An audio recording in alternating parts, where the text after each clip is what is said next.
ایک درویش اللہ رب العزت کو یاد کرنے والا، اللہ پاک کی عبادت کرنے والا، اللہ کا ذکر کرنے والا دشوار گزار پہاڑیوں میں رہا کرتا تھا، اور جنگل میں جو درخت ہوتے انہی درختوں کا پھل کھاتا، انہی درختوں کا میوہ کھاتا، اور کوئی چیز نہ کھاتا۔ وہ درختوں کے پھل ہی اس کی خوراک تھی، اس کی غذا تھی۔ تو نہ جانے ایک دن اس کے دل میں کیا خیال آیا، وہ اللہ رب العزت سے عہد کر بیٹھا، وعدہ کر بیٹھا کہ اے باری تعالیٰ، آج کے بعد میں وہ پھل کھاؤں گا جو زمین پر گرے گا، درخت سے پھل توڑ کر نہیں کھاؤں گا، ٹہنی سے پھل توڑ کر نہیں کھاؤں گا۔ کافی عرصہ وہ اس وعدے پر قائم رہا، پھل زمین پر گرتے اور وہ کھا لیتا اور اللہ کی یاد میں مشغول ہو جاتا۔ تو ایک دفعہ اللہ رب العزت کی قدرت سے 5 دن گزر گئے کہ زمین پر کوئی پھل نہ گرا۔ بھوک کی وجہ سے وہ بے چین اور بے قرار ہو گیا، مضطرب ہو گیا، اور اسی حالت میں وہ جنگل میں چلا جاتا ہے، دیکھتا ہے کہ شاید کسی درخت کے نیچے پھل گرا ہو اور میں کھا لوں۔ تو اسی نیت سے وہ جا رہا تھا، امرود کا درخت اس نے دیکھا جس کے اوپر بڑے بڑے امرود لگے ہوئے ہیں، اور اس کی شاخیں بھی کمزور ہیں، اور اس نے یہ محسوس کیا کہ اب یہ پھل گر جائے گا اور میں کھا لوں گا۔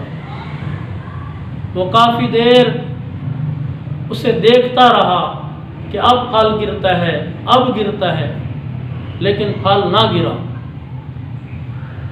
اور اچانک تیز ہوا چلی، آندھی آ گئی، اور اس کے دل میں سہارا ہوا کہ اب تو کوئی نہ کوئی پھل ضرور گرے گا۔ اس کے دل میں سہارا ہوا کہ اب تو کوئی نہ کوئی پھل ضرور گرے گا اور میں اسے کھا لوں گا۔ لیکن پھر بھی آندھی کے باوجود بھی کوئی پھل زمین پر نہ گرا۔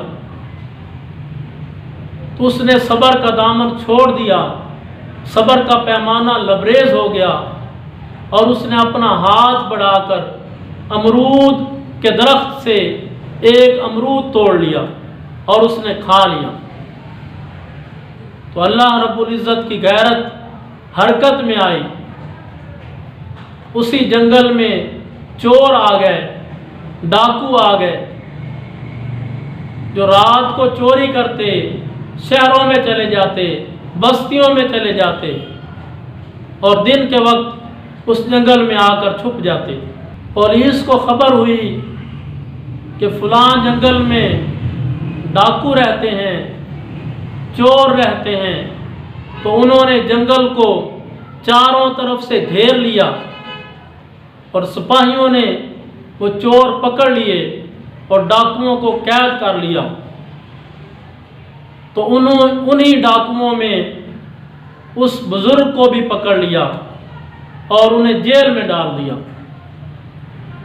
اور جب مقدمہ چلا تو عدالت سے حکم جاری ہوا کہ تمام ڈاکوؤں کے دائیں ہاتھ کو کاٹ دو، بائیں ٹانگ کو کاٹ دو۔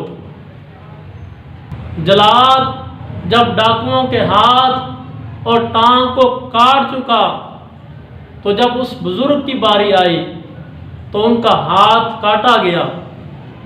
جلاد نے تلوار کے ساتھ ان کا ہاتھ کاٹ دیا، اور اب ٹانگ کاٹنے کا وہ ارادہ کر رہا تھا کہ ایک گھوڑے پر سوار شخص آیا اور اس نے کہا کہ اے جلاد، تو اللہ سے ڈر، تمہیں اللہ کا خوف نہیں؟ تمہیں معلوم نہیں کہ یہ اللہ کا ولی ہے؟ اللہ کی یاد میں مشغول رہنے والا شخص تھا اور جنگل میں یہ عبادت کرتا تھا، اور تم نے اسے پکڑ لیا، اب اللہ کا عذاب آئے گا۔ تو وہ جلاد اپنے افسر کے پاس جاتا ہے اور اسے یہ بات بتاتا ہے، اور اس کا افسر ننگے سر ننگے پاؤں بھاگتا ہوا آتا ہے اور وہ درویش سے معافی مانگتا ہے کہ ہم نے لا علمی میں آپ کو سزا دے دی، آپ کا ہاتھ کاٹ دیا، آپ ہمیں معاف کر دیجئے۔ تو وہ بزرگ فرماتے ہیں مجھے پتہ ہے کہ میرا ہاتھ کس جرم کی وجہ سے کاٹا گیا، اس میں تمہارا کوئی قصور نہیں اور میں نے تمہیں معاف کر دیا۔ تو حضرات محترم، جب ان کا ہاتھ کاٹا گیا تو وہ شیخ ہاتھ کاٹا ہوا شیخ کے نام پر مشہور ہو گئے۔ تو ایک دفعہ ایک نوجوان آپ کی جھونپڑی میں بغیر اجازت داخل ہو گیا اور اس نے دیکھا کہ آپ دونوں ہاتھوں سے اپنی گدڑی کو سی رہے ہیں، اپنی گدڑی پر پیوند لگا رہے ہیں۔ تو وہ حیران ہوا، تو اس نے پوچھا آپ کے تو دونوں ہاتھ سلامت ہیں؟ تو شیخ کہنے لگے اے نوجوان، میری زندگی میں یہ راز کسی کو نہ بتانا۔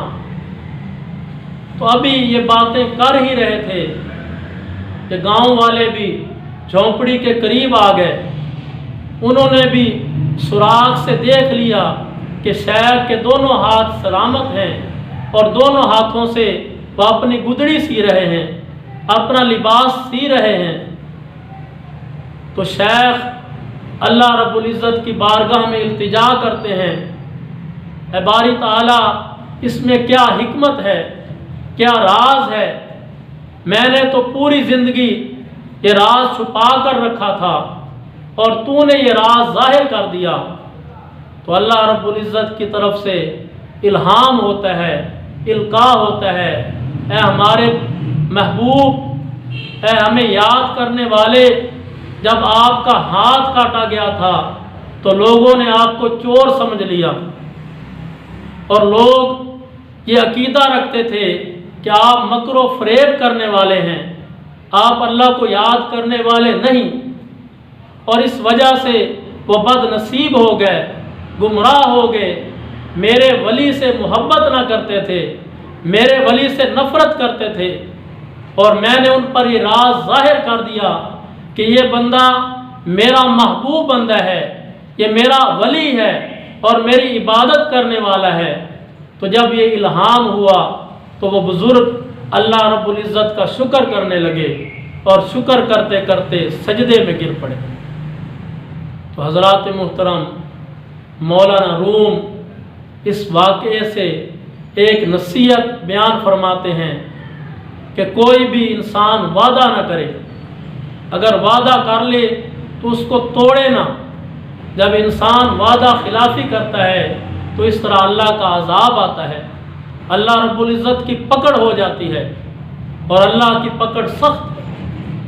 اور دوسرا سبق یہ ارشاد فرماتے ہیں کہ اللہ کے ولیوں کے ساتھ محبت کرنی چاہیے، جو اللہ کا ذکر کرتے ہیں، جو اللہ کو یاد کرتے ہیں، وہ اللہ کے محبوب بندے۔